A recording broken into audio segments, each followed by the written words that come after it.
Guys, good morning. Pagbukas ko ng aking dashboard kanina, naiba na po. Iba na po yung update na naman ni Boss Mita dito. Yan, sa mga hindi po nakakaalam dito, buksan po nyo yung dashboard nyo. Iba na po yung nawala na po yung parang arrow. Iniba na po nila. Ano lang naman yun, parang pinagpalit-palit lang naman yung kaya lang ang nawala doon yung arrow. Yun, nawala na po mga guys. At hindi ako makapagawa ng aking content dahil sumama pakiramdam ko kagabi.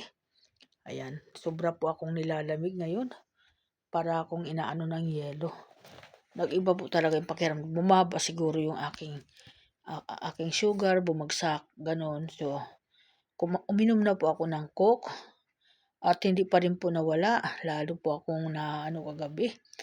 At pinagpaakyat ako ng kape at saka ang kinain ko yung puto, nakadalawang puto ako. Sabi ko, bumagsak yung aking kagabi. Sabi ko, ganun. Ang kinain, wala naman ako ibang kinain. Yun lang yung ulam namin, yung upo. Kagabi, yun lang po inulam namin. Kaya natakot po ako.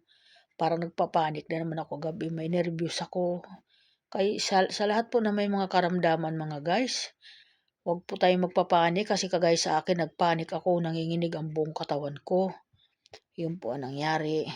Tapos nagising ako ng alas 5. Medyo nakalakad-lakad na ako kasi ang hakbang ko, iba. Kagabi parang uupo ako pag tumayo ako, parang uupo ako pababa. Ganun po nangyari sa akin. Tapos tingnan ko ang buong bahay ko, parang tingin ko puro yelo. Yelo yung aking kulay ng paningin ko. Sabi ko, ano na kaya nangyari sa akin? Hindi ako nagtatatawag sa aking mga anak kasi baka mamaya mangyari itakbo nila ako ng ospital ay hindi na po ako makabalik ng bahay. Dahil kung ano-anong sasabihin, may mga komplikasyon ako.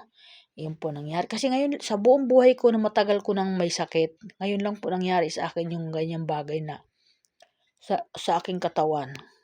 Una po naramdaman ko, parang nahirapan ako huminga. Hanggang ngayon nahirapan pa rin ako. Hinabol-habol ko yung aking hininga. Ngayon pong araw ay araw po ng check-up ko. Yan, dalawa po dapat kami magpapacheck up ng asawa ko. Itong asawa ko, nandoon umalis kasama ang driver. Papunta sila sa Quezon City. Di ko alam kung anong pipick upin doon nila. Yung daw ata, yung plastic pipick upin. Yun po nangyari. Sabi ko, magpa-check up ka muna. Hindi siya napigilan. Kaya ayun, ginising ng maagang-maaga yung driver at nandun na sila, umalis na. Sabi ko, ay bahala ka. Pag nagalit, sabi ko sa iyo yung anak ko, yung si Venus, ay oras ng check up mo, i-check uli yung mo, hindi ka naman nagsumama. Sabi ko nga ganun. Ako na lang daw. Yan po nangyari. Sige, mamaya, hindi ko alam kung ano oras kami alis kasi birthday po ngayon ng aking anak. Nag-ano sa amin, kalusugan, nagsasama doon sa doktor, sa aming ospital. Gayon po ang birthday. Kaya sabi niya, maaga tayo bukas. Hindi ko alam kung ano oras ng maaga. Sabi ko, kasi mamaya pa naman, ako pa naman magluluto nung binagoongan na baboy. Yung kasi yung gusto niya, sabi ipagluto ko daw siya ng binagoongan na baboy. Kaya dapat mga guys, magluluto pa ako ng laing. Hindi na po ako nakapunta ng palengke dahil umiiba po yung pakiramdam ko kahapon. Ay sabi ko, di na ako makakapagluto. Sabi ko gano'n.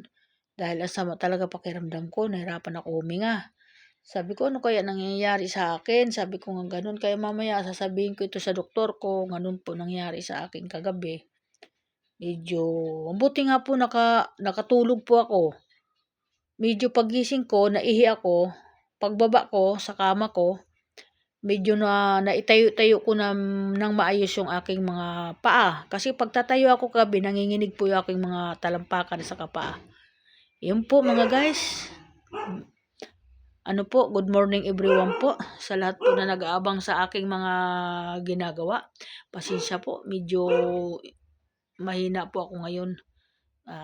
Di ko po pag malakas na lang po, medyo paunti-unti kahit naman mahina ang katawan ko, nakakagawa din ako kahit papaano. Kahit nakahiga puwede din po, kaya lang sa ngayon medyo nahirapan po ako. Okay, bye-bye.